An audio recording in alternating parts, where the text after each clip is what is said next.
नमस्कार विद्यार्थियों। पिछले वीडियो में जो मैंने प्रश्न पूछा था उसका सबसे सही और सबसे पहले उत्तर भूमिका ने दिया। भूमिका को बहुत बहुत बधाई।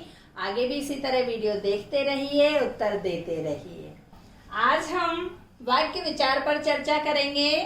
जैसा कि आप जानते हैं, भाषा या व्याकरण के 3 अंग होते हैं, 3 इकाई होती हैं। सबसे छोटी इकाई होती है वर्ण, उसके बाद आता है शब्द और फिर आता है अंतिम इकाई के रूप में वाक्य।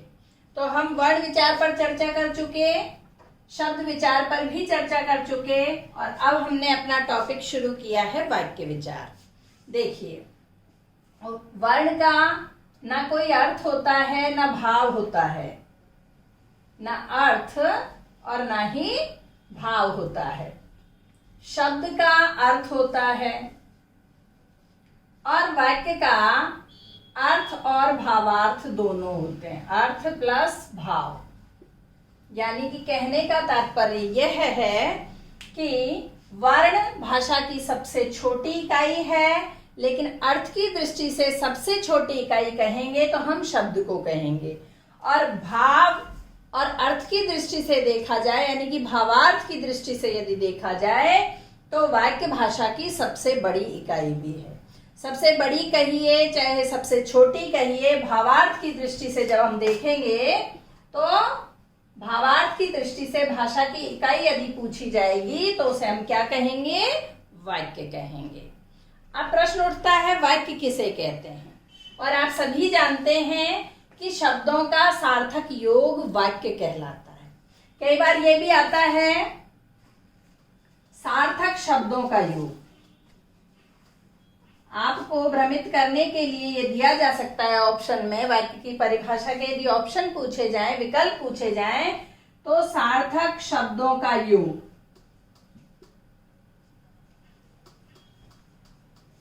वाक्य कहलाता है क्या? नहीं कहलाएगा। सार्थक शब्द जैसे मैं आपको लिख दूं, राम, सीता, खाना, ये सार्थक शब्द हैं तीनों ही, लेकिन इनका योग भी हो गया तो क्या ये वाक्य बना? अर्थात नहीं बना। इसलिए शब्दों का सार्थक योग वाक्य कहलाता है। क्लियर हुई परिभाषा? इसके बाद देखिए वाक्य के अंग। वाक्य के 2 अंग होते हैं, पहला उद्देश्य और दूसरा विधेय। अब उद्देश्य और विधेय क्या है ये जानिए। जैसे मैंने वाक्य लिखा, राम खाना खाता है। राम खाना खाता है, तो राम है जिसके बारे में बात कही गई है वो क्या कहलाएगा? उद्देश्य, जिसे आप कर्ता भी कह सकते हैं। यानी उद्देश्य और कर्ता एक ही चीज है। और कर्ता के बारे में जो कुछ कहा गया है वाक्य में, चाहे वो क्रिया हो, चाहे वो कर्म हो, चाहे कर्म का विस्तार हो, चाहे क्रिया का विस्तार हो, चाहे सहायक क्रिया हो, जितनी भी बातें कर्ता के बाद रह जाती हैं, उद्देश्य के बाद रह जाती हैं, वो सब क्या कहलाती हैं? विधेय कहलाती हैं। यहां तक समझ में आया सबको? यानी वाक्य के 2 अंग होते हैं, उद्देश्य और विधेय। उद्देश्य उस काम को करने वाला, क्रिया को करने वाला उद्देश्य कहलाता है, और उद्देश्य के बारे में जो कुछ कहा जाता है वो सब विधेय कहलाता है। यहां तक समझ में आया? अब इसके और 2-3 उदाहरण देख लेते हैं। राम और श्याम, राम और श्याम खाना खाते हैं। राम और श्याम खाना खाते हैं। अब देखिए, इसमें कर्ता 2 हैं, राम और श्याम। राम भी खाना खा रहा है और श्याम भी खाना खा रहा है। यानी दोनों कर्ता मिलकर एक ही क्रिया कर रहे हैं, तो दोनों कर्ता को मिलाकर, यानी यहां से और यहां तक राम और श्याम क्या हुआ? उद्देश्य हुआ, और एक ही उद्देश्य से गिना जाएगा। इसके बाद खाना खाते हैं, बचा हुआ जो वाक्य है वो विधेय कहलाएगा। क्लियर हुआ? यानी कर्ता एक हो, चाहे बहुवचन में हो, यानी एक से अधिक हो, तो भी उसे एक ही उद्देश्य गिना जाता है। अब देखिए अगला वाक्य, मोहन राम और श्याम,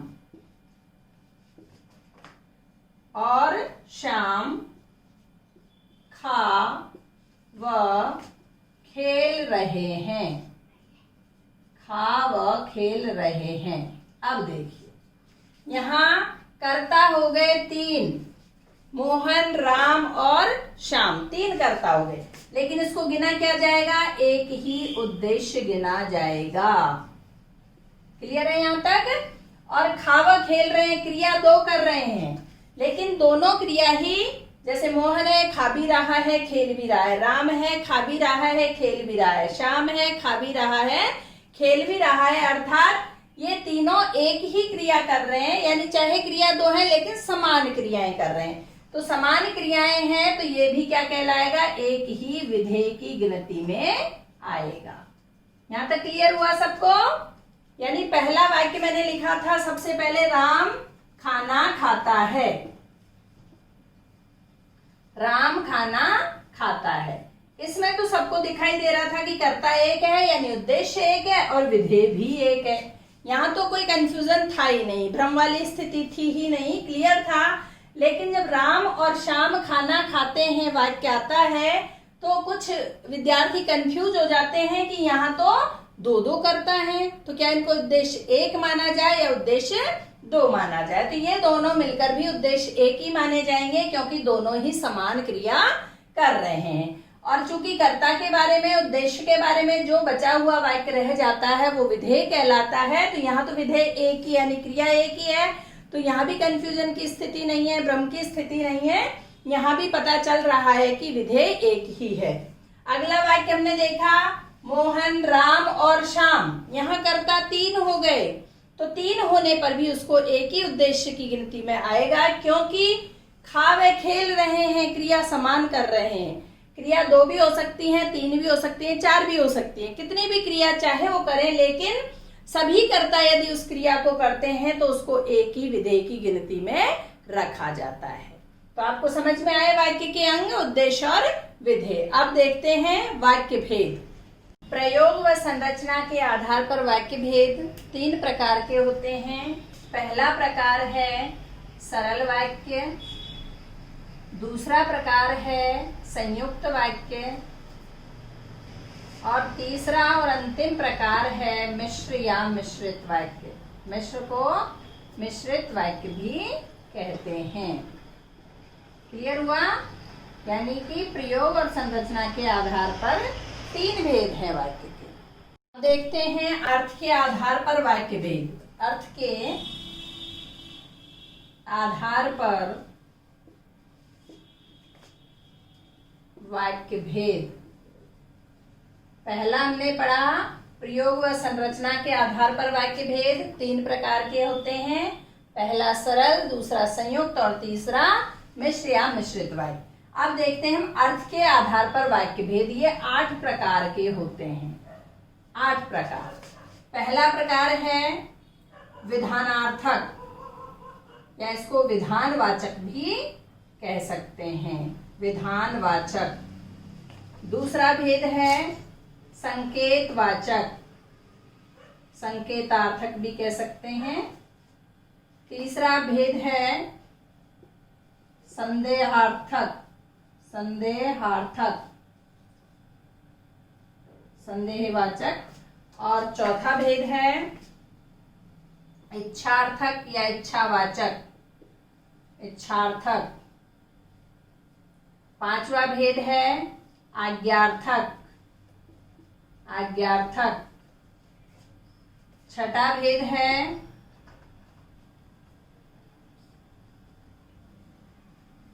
प्रश्नार्थक। सातवां भेद है निषेधात्मक, निषेधात्मक। और 8वां और अंतिम भेद है विस्मयादि बोधक। विस्मयार्थक भी कह सकते हैं, विस्मयादि बोधक भी कह सकते हैं। तो ये 8 भेद अर्थ के आधार पर होते हैं। और तीसरे और अंतिम देखते हैं क्रिया के आधार पर वाक्य भेद। इनको वाच्य भी कहते हैं। वाच्य का अलग से बिंदु जो आता है दरअसल वाच्य कुछ अलग नहीं होता, वो वाक्य का ही एक प्रकार होता है, वाक्य का ही एक भेद होता है जो कि क्रिया के आधार पर होता है। और ये 3 होते हैं। पहला है कर्तृवाच्य। कर्तृवाच्य, इसका उच्चारण देखिए, का ऊपर ये रेफ वाला र है जो कि आधा उच्चारित होगा, और ता में री की मात्रा लगी हुई है, त्रि, तो कर्तृवाच्य। दूसरा कर्मवाच्य, कर्मवाच्य, और तीसरा और अंतिम है भाववाच्य। अब इन प्रकारों को हम एक एक करके पढ़ेंगे, 1 बाय 1 पढ़ेंगे। सबसे पहले प्रयोग व संरचना के आधार पर अगली वीडियो में पढ़ेंगे, उसके बाद अर्थ के आधार पर वाक्य भेद, और अंतिम में हम वाच्य पढ़ेंगे जो कि क्रिया के आधार पर वाक्य भेद होते हैं। मैं उम्मीद करती हूँ वाक्य के बारे में, वाक्य विचार के बारे में जो बेसिक्स हैं वो आपको समझ में आ गए होंगे, और आगे हम अर्थ के आधार पर, प्रयोग और संरचना के आधार पर और क्रिया के आधार पर वाक्य भेद एक एक पढ़ेंगे, वो भी आपको समझ में आएंगे। आज का प्रश्न देखिए, वाक्य की परिभाषा है, 4 विकल्प हैं इसके, सही विकल्प का आपको चयन करना है। पहला विकल्प है शब्दों का सार्थक योग, दूसरा सार्थक शब्दों का योग, तीसरा ऑप्शन है सार्थक वर्णों का योग, और और अंतिम है वर्णों का सार्थक योग। इनमें से आपको सही विकल्प का चयन करके कमेंट बॉक्स में उत्तर देना है। जिसका उत्तर सबसे पहले आएगा, सबसे सही आएगा, उसे मैं पिन कर दूंगी, वो सबसे ऊपर दिखाई देगा, और अगले वीडियो में उसके बारे में बताया जाएगा। यदि आप मेरे चैनल पर नए हैं तो चैनल को सब्सक्राइब करना ना भूलें, और सब्सक्राइब के पास बेल आइकन है, उसको अवश्य प्रेस करें ताकि मेरे नए नए वीडियोस के नोटिफिकेशन सबसे पहले आप तक पहुंच सके। घर पर रहिए, सुरक्षित रहिए, मस्त रहिए। मिलते हैं अगले वीडियो में। नमस्कार।